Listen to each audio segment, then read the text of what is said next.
All right, Avery, this has got to be a fun win to be a part of, and you had a big part in it as well, too. Just your thoughts on the night. I thought we played well. It's what we were waiting for all week, and it's fun to come out here after two tough losses to Earlham and ACGC last night. We played pissed off, and we came back and got the win tonight. Yeah, strong third and fourth quarter for you guys. I think it was tied at the half. What was it that clicked for you guys in the second half? Just started hitting shots, shooting. Wanted to get out there and score quick.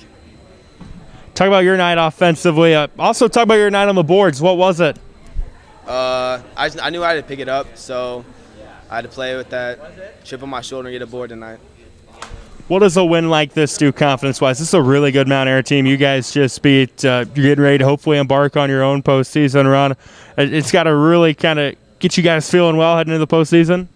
Yeah, well, this gives us a lot of confidence for the games to come. All right, Toby, it's a big win for you guys, for the program as a whole, obviously. Dominant showing for you as well. Just your thoughts on the night? Oh, it felt good to do it in front of the home crowd. You know, Mount Air is a great team. They're coming in tonight with only one POI loss. We just wanted to get back at them for a loss down there, and it felt good. 600 wins for B. It's a big accomplishment. And, yeah, it felt good to do it in front of the home crowd. What does it mean to be a part of that, the 600 wins? It's awesome. It's been going for how many years now, and it's just good to hit a milestone like that, especially my senior year. It feels good. But, yeah, it's a big company with everyone, just feeling all part of the whole. Talk about your night offensively. You started pulling up, it seemed like, from Steph Curry range there early on. What's that feeling like when all of a sudden basically anything you're firing is probably going to go in? I think if you're a basketball player, you can vouch for that. You have those nights and you just feel good and you just can hit anything. And it was one of those nights for most of us on the team. We thought our offense was great, ball movement. We could score and we're pulling the ball out and doing what we're supposed to. And when they're changing up defenses, but yeah, it was good. Tied at halftime, you guys had a small lead going into the fourth, then able to create some separation in the fourth. So what was it that led to that? It started with defense. Boston and Mason did a great job on Wheeler and Frost, and then that just fired us up. We were going back at them, and we were drawing fouls, getting to the free throw line, and, yeah, hitting our shots when we needed them and playing smart defense.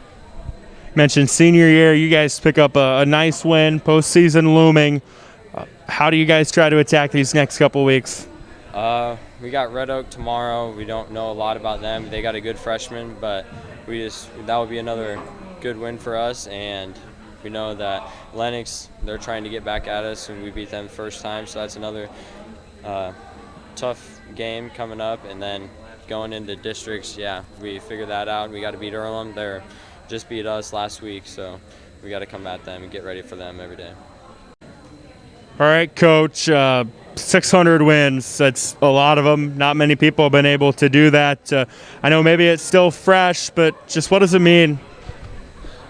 Well, my athletic director at Bridgewater Fontenelle, Mr. James Wood, now retired in Center Point.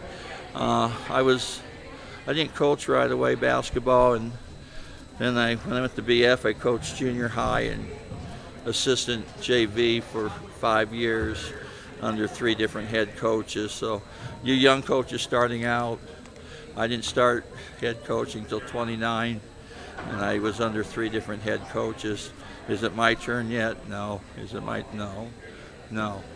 So you be patient, learn as much as you can from everybody. And then the parents and the communities have been outstanding. Bridgewater, Fontenelle, and Greenfield.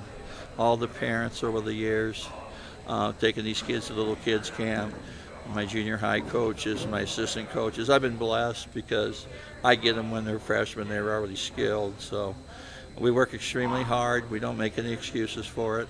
I think they might have had 1 day off this year so far, besides that 1 week mandatory we had. I need to thank Dr. Kohler, now retired in Lincoln, Nebraska.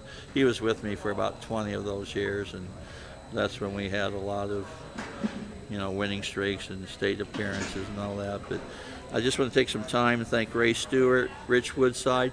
He was my scouting coach. He's probably scouted over 300 games for us over the years. Then we would talk in my room after the game. I'd wait for him until he'd get away from the away game, and he'd drive all the way to Greenfield, and we would talk to about 1 o'clock in the morning. So Rich gave all that up, and they never got paid for that. Jason Nelson, Denny Denton, Richard Kohler, Dan Jameson, Steve Shantz, Zach Leeper, Taylor Ashman, Keith Kibberts, Brad Bodler, Brett Welsh, and Dan Jameson are our junior high coaches.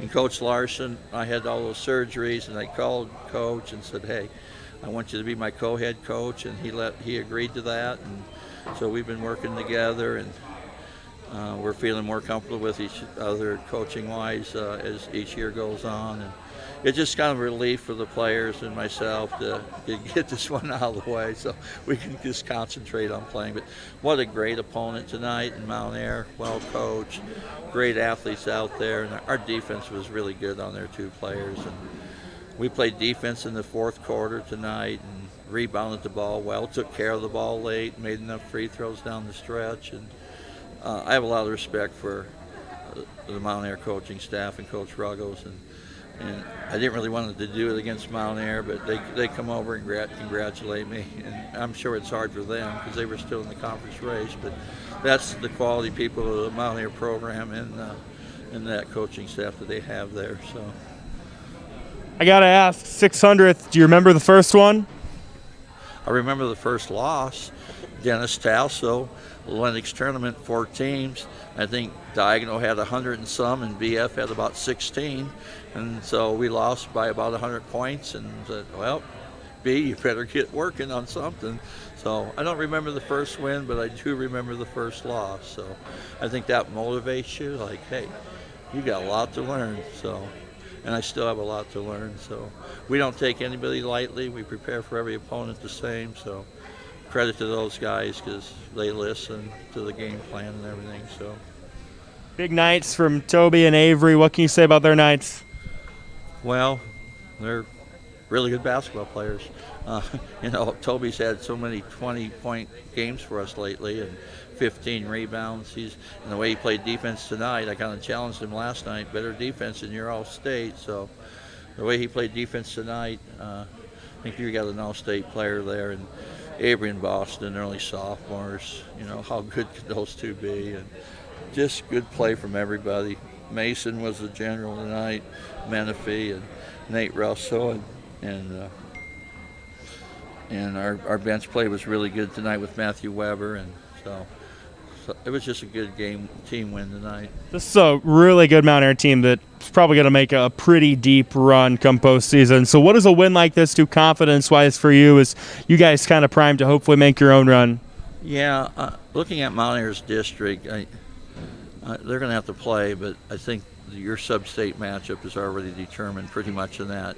It's going to be Mount Air and Montezuma, the team that beat us out last year. So I think Mount Air, Montezuma is a pretty high percentage pick there. We got to get by Bedford, a young team, just getting better. If we get by Bedford, we had that tough loss Saturday night at Earlham. We will return to Earlham. What a game that'll be. And then if we get by Earlham, we played Martinsdale to about 6 points here in the 4th quarter, and then they kind of got away from us. But I think it gives us some confidence that, maybe. We talked about that tonight. Wapsie Valley was the 4th seed in their district. 4th seed in their district, 8th seed at state, and they win state. So, records at this time of year, we had 2 quality wins now, Atlantic and Mount Air, but the other wins were not easy by any means. Those other teams in the Pride of Iowa are so good now that we were ahead only by maybe 12 points going in the 4th quarter on most of those teams in the conference. So the other coaches in the Pride of Iowa have done a great job, and I wish they would have split them up a little better, but they're going to end up playing each other in districts. But otherwise, I think they could have won a couple games, those teams. So. Well, thank you very much for all your coverage over the years. Yeah, congrats, Coach. Thank you very much.